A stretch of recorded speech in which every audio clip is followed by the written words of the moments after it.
咁啊嚟到咧就係西洋菜北街呢個曉柏峰嘅單位。咁啊外牆嗰方面做得好漂亮。好，嚟到曉柏峰啦，啱啱嚟到係聖誕位啦，有啲聖誕裝飾嘅。咁我哋而家去做個登記驗樓啦。咁我哋咧就試個地台呢個去水係冇問題，不過發現咗個問題就係會有揚水嘅情況。究竟為什麼咧？就係其實渠口會去水，但係咧呢塊磚咧就係平水，平水咧就導致水就揚咗喺呢一塊磚嗰度啦。呢個就係一個問題啦。水咧係揮之不去噶，因為佢係平水嘅關係啦。平水完全粒珠係冇斜過落去嘅，咁冇落去渠口，咁呢度就自然有一灘水啦。所以你佢每次沖完之後咧，或者你沖完涼之後咧，呢度呢灘水咧係唔會揮之不去噶啦。呢個係一個問題，係嘛？呢件磚咧 suppose 係應該有少少高啲斜落去個渠口，咁就去到水啦。所以呢件磚做錯咗少少嘅。咁嚟到個洗手間辦公個去水係壞咗，咁喺度鏡櫃嘅下邊咧都係好多呢啲花漬啊，係啦。咁去到石面都係啦，都係有花漬。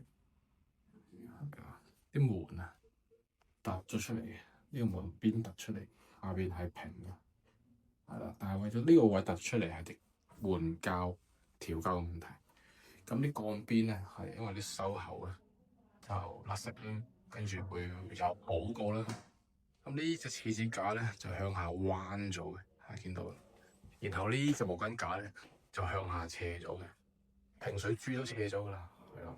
另外就係一啲瑕疵位啦，譬如呢啲咧龍頭嘅遮醜蓋咧掃口做得唔好啦，同埋個蓋咧本身因為黑色關係咧就已經花晒嘅。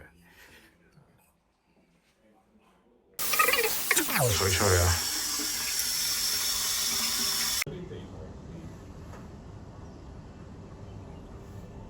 好，玻璃大鑊啦，出現明顯嘅花痕啊！一條、兩條、三條，呢個4條、5條，隔離都有6條，全部都花。上邊係啦，都明顯啊！條條花痕啊！唉，呢塊玻璃真係成10件花痕都有。再揾到呢度有一條啦。真係唔換唔得啦。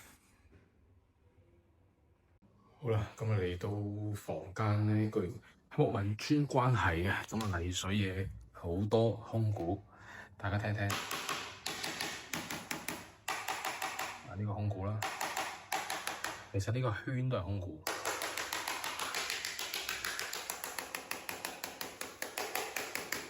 係啦，即係佢泥水師傅咧，去到埋邊位咧就求其冇放膠沙或者英泥沙，導致咧呢一欄都係空鼓。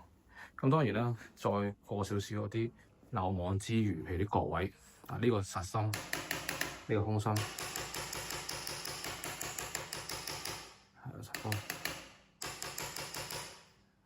現場會聽得清楚啲，因為呢個趟接窗係新式設計啦，咁趟門喺外邊咧係開唔返㗎，記得用嘅人咧係要注意啦。多謝大家睇完條片啊，俾個讚啦！而家仲做緊6週年快閃價優惠，2個6一尺啫，名額有限啦。